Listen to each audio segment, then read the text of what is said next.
Hello students, welcome to my YouTube channel.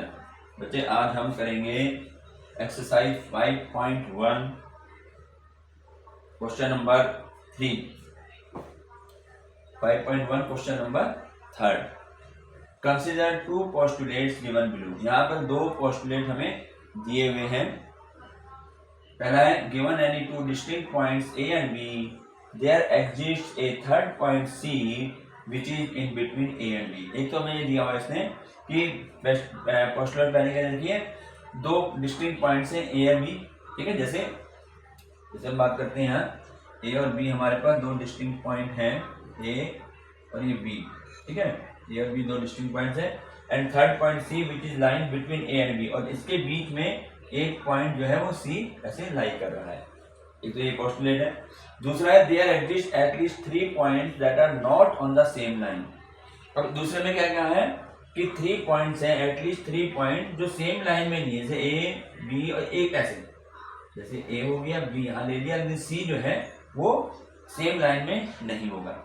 तो अब इस पे आधारित जो ये क्वेश्चन पूछे, क्या है question, do these postulates contain any undefined terms. पहली बात, ठीक है, तो इसका आंसर मैंने यहाँ लिखा हुआ है, ये क्योंकि थ्योरेटिकल लिखना है इसलिए मैंने आंसर लिख दिए हैं, आपको बता देता हूँ। इसने पहले क्या पूछा है कि do these postulates contain any undefined terms. क्या इनमें कोई, ये जो पोस्टुलेट है इनमें कोई ऐसे अनडिफाइंड टर्म्स हैं जो है डिफाइन ना किए हुए हैं। हम लिखेंगे yes there are many undefined terms, like line हो गया, पॉइंट हो गया, इसके बारे में नहीं बताया ना इसने। तो इसने वही चीज पूछी है कि इसमें अनडिफाइंड टर्म्स कौन क्या क्या है। तो हम बोल सकते हैं यहाँ पे अनडिफाइंड टर्म जो डिफाइन नहीं करेंगे, लाइन है, पॉइंट है। ठीक, सेकंड पार्ट इसका आगे यहाँ चलता है, आर दीज पोस्टुलेट्स कंसिस्टेंट। अभी कंसिस्टेंट है या नहीं। अभी कंसिस्टेंट मतलब हमारा ये होता है कि जैसे एक अगर गलत हो तो उसका प्रभाव दूसरे पे भी गलत पड़े, ऐसा। लेकिन यहाँ पर हम देख रहे हैं कि दोनों कंडीशन हमारी अलग अलग है। यहाँ पर जो 3 पॉइंट है वो क्या है, एक लाइन में नहीं है। ठीक, लेकिन यहाँ पर जो हमारे ए बी जो है ये एक स्ट्रेट लाइन है और उसके बीच में जो है मिड पॉइंट दिया हुआ। तो दोनों जो सिचुएशन है, दोनों अलग अलग है, यानी एक का इफेक्ट दूसरे पर नहीं पड़ता। अगर एक गलत भी हो जाए तो दूसरा, यानी दूसरा गलत हो, तो इसे कहते हैं कंसिस्टेंट, एक का दूसरे से कोई मतलब नहीं। तो यहाँ पर लिखा मिलेगा yes these postulates are consistent because they refer to 2 different situation. यहाँ पर 2 डिफरेंट सिचुएशन है, एक का दूसरे से कोई कॉन्टैक्ट नहीं है। ठीक, थर्ड क्या पूछा है, do they follow from Euclid's postulates. क्या ये यूक्लिड पोस्टुलेट्स को फॉलो कर रहे हैं, जो दो इसने लिखा हुआ है।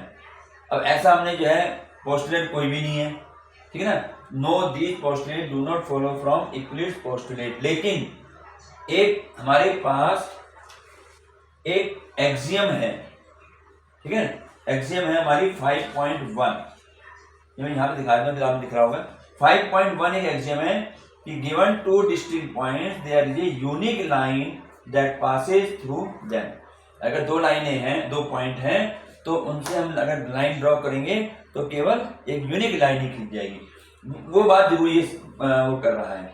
तो लेकिन पोस्टुलेट जो है वो यहाँ पर कोई नहीं है। तो know these postulate do not follow from Euclid postulate, they follow from axiom 1। Axiom 1 को जरूर फॉलो कर रहे हैं ये, ठीक है ना। एक्सियम 1 क्या थी, अगर 2 डिस्टिंक्ट पॉइंट हमें दिए, 2 डिस्टिंक्ट पॉइंट अगर दिए हुए हैं, तो यदि हम इन दोनों पॉइंटों को मिलाएं तो हमें सिर्फ एक ही लाइन, हमें यूनिक लाइन मिलेगी, एक, उसके अलावा कोई स्ट्रेट लाइन नहीं मिल सकती। तो ये था हमारा क्वेश्चन नंबर 3 जो कंप्लीट हो गया।